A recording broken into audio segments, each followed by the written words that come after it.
and then we drill the holes because it's right there. Alright. Or do you want to mark it and then drill the holes? I think it really wouldn't.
What is going on, everybody?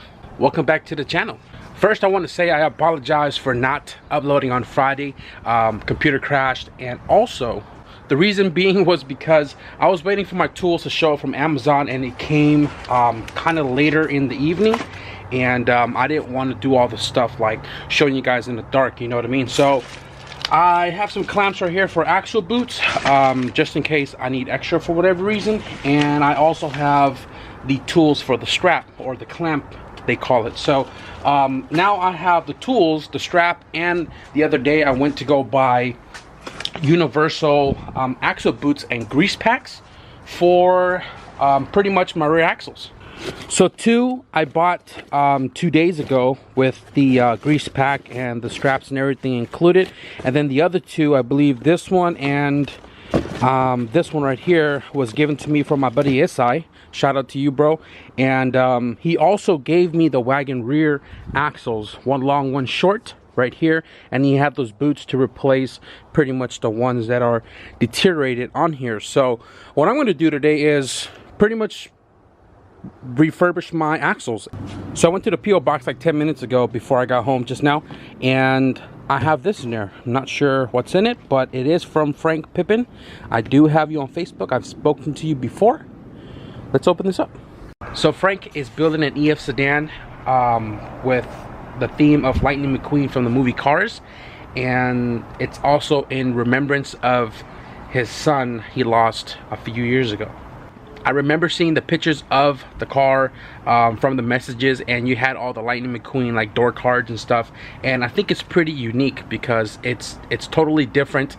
And with the way the scene is nowadays, people are so quick to judge when people do things out of the box, and I think it's pretty cool that you're doing the car that way, the way you are doing it right now, because every nooks and crannies of the car is going to remind you of your son, and I know you loved him dearly. So definitely keep your heads up, bro, and just remember, progress is better than no progress, even through the hard times.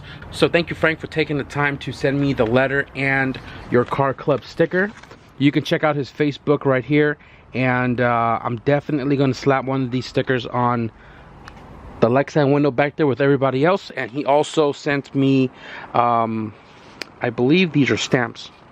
So thank you for this and all of this right here, bro. Keep doing what you're doing. Okay, so the first bag right here, I ordered some clamps, and I believe these are 2 pairs, and they are like, I don't know how you say this. It's like a worm style clamp. It has all those little holes on the side right there, right? And I'll show you why I got these. So between all of the cheap tools for boot clamps on Amazon, this one was 4-star, right? And it gets expensive when you get into more brand name, but they all do the same thing as long as you don't break it, and they will be as efficient as the next. So the reason why I bought the kit for 2, right, because it's for 2 different type of clamps. O'Reilly only sells this one, right? This tool is for this type of clamp, and the way this works is you put the clamp on the boot, right? It goes on the smaller side, which is on the shaft side, and you pretty much lock the 3 tabs right here on the inside. I don't know if you can see that. You lock the 3 tabs right there into the holes, and then you pretty much crimp this top section right here, and you crimp it as tight as you could, which then pulls this to be ultra tight on the axle boot to the shaft. Now this is the clamp that comes with the doorman kit, and obviously the clamp here has nowhere to clamp to. So it's funny because they sell this plier and provide this type of clamp. They don't sell this style in their store, and they don't sell a tool for this clamp in the store either. So I had to go on Amazon, order all my stuff, and now I have everything to rebuild my axle. This is the tool you need for this type of clamp, right? Because what this tool does is you put this on your boot, right, either or side, and they are different size, and then you take this excess right here and you put it inside the cutter into the winder, and then you wind the band until it gets really tight, you know, to specification on the boot, and then you bend it over, which locks it in place. This is the cutter which cuts the band, because it is going to be extra long when you wind it up, and then you fold it over, you smack these tabs, and that'll lock the band in place, and that's how you use this sucker.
This just happened, dude. Yeah, just sit there, bro, because I want to record this. Oh, shit. Yeah, you didn't see that? Nah. Bro, everybody got their phone out. Like, I got my camera out. Hey! I just fired fucking first 5 minutes, dude. You need a strap or anything? The strap. I got you, bro. Yeah.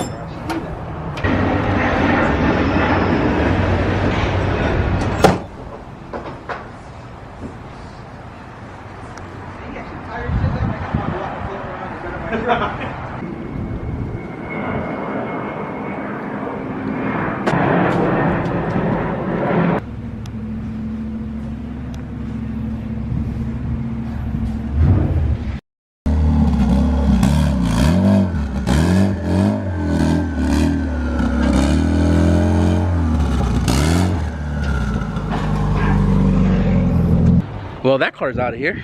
So guys, what's going on? So this video, you guys seen all the earlier clips, that was all pre-recorded like 2 weeks ago when I disappeared, and totally forgot to finish the video and show you guys pretty much the axles and stuff. So I have them laid out here on the table. Both axles right here are refurbished, got the new boots, clamps, everything is all clean, joints all clean off the rust.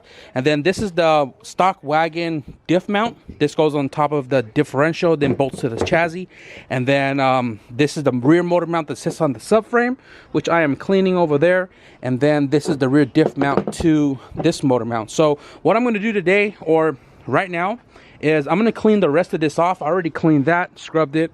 What I'm gonna do is I just found my urethane thing right here, and what I'm gonna do is I'm gonna squeeze in these rubber holes to fill them all in to make it a little more solid. These are old, they are slightly cracked, and pretty much fill them in, make them super solid.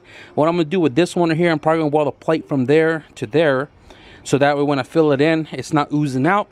And let me see, 1, 2, 3.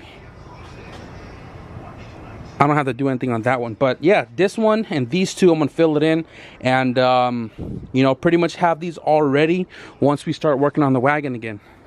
Okay guys, so a lot of my cleaning supplies is in the storage. I had to rely on the Fast Orange to kind of clean up the rest of the parts for the conversion, and right now I just welded this plate to the bottom of this motor mount, and before there wasn't one, and I welded it like this just so when I squeeze in the urethane, it doesn't, like, you know, seep out this way, right? And this will also keep it compressed.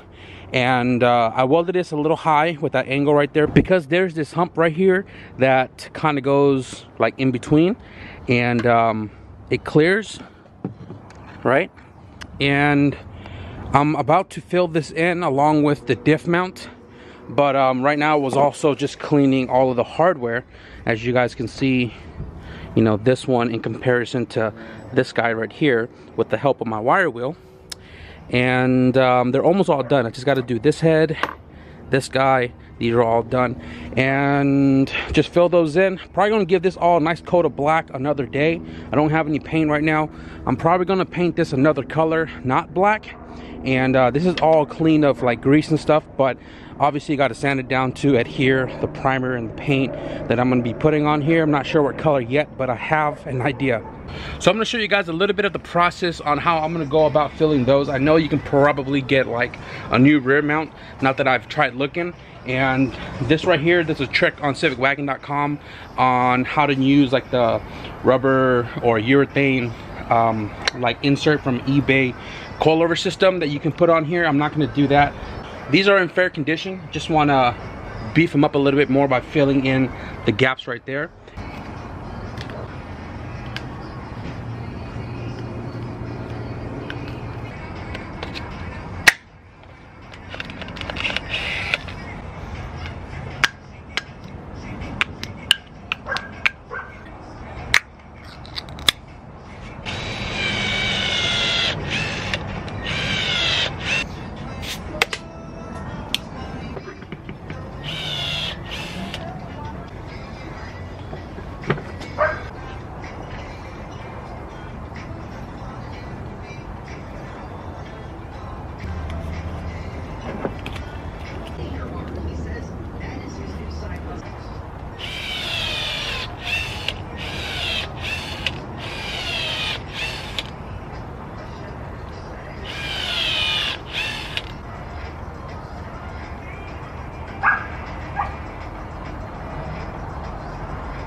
Alright guys, so super dark. My buddy Mike just left, and I was talking to him for a little bit. He came by to pick up a CRV cover that I had for sale for a while, and anything that I sell is first come first serve basis. So anybody who has asked me to hold stuff for them or whatever the case is, sorry. But I did get all of the mounts filled in, and let me tell you guys, if you don't wear gloves, these guys are really hard to get off your hands. But brake cleaner takes it off pretty easy. So I still don't know what this is called. Probably gonna have to go through my Civic Wagon manual to figure out what this is, but this is filled in right there, packed in there really nicely, and it's already dry to the touch, because that's how long I was talking to Mike. And these are dry to the touch, but they are still squishy on the inside. That's filled. The motor mount is filled in as well too, nice and solid. And right here, diff mount filled in. Top has been taped off so it doesn't seep through, and that's nice and solid. And like I said, everything had gotten a good scrub today. I'm gonna paint those bracket back to black, this one probably a different color. I also want to touch bases on this topic a little bit, since I did disappear without really saying anything. The earlier clips you guys saw prior to me working on the wagon stuff, it showed a little bit of me cleaning, throwing junk away, you know, at the landfill and stuff like that. I took a break to really like focus on cleaning the garage, and I've just slowly been bringing stuff back. Like I set that up the other day. I brought my welding machines back. Still got a couple motors there. The shelf that I had here before is not going to be here anymore, and that's just what I've been doing the last couple of days. That's why the 8 years and 14-minute video came out, which was not a recent video. It was just something I slapped together to kind of have something out for you guys. But thank y'all for being patient with me, because I know a lot of people are DMing me, and a lot of people are leaving comments like, did I die, or what happened to me, or whatever the case. But we're here now, and I'm just finishing off this video because all of the earlier clips were recorded 2 weeks ago. Like, yeah, I took a break, but I never stopped recording, you know what I mean? So when I went to edit it, I realized I never closed it out. So in relations to the earlier clips of the axle, boots and stuff, this is where we're at with that and everything else that's going to be going into the wagon. You guys also saw the purple EJ1 on the trailer. That belonged to a buddy of mine. You guys should be seeing videos of that soon. It was a car that came in, got a head swap done, and a new turbo kit install. So be sure to hit the subscribe button if you guys want to see that. I don't know if you guys also took note, but the CRX is on jack stands. And there's a small little clip earlier in this video that showed me picking up something in the back of my dad's truck. So again, be sure to hit the subscribe button if you guys want to know what's going on with this car. But that's pretty much going to wrap it up for this video, guys. I've been recording a lot the last couple of weeks. You guys should be seeing it. Hopefully these next upcoming uploads, what I've been up to. But if you guys enjoyed the progress, be sure to give this video a thumbs up. And if you guys want to stick around for everything else to come, everything that I just spoke about, be sure to hit the subscribe button. But with that being said, thank you guys for being patient. Thank you guys for tuning in, and I'll see you guys in the next video. Peace.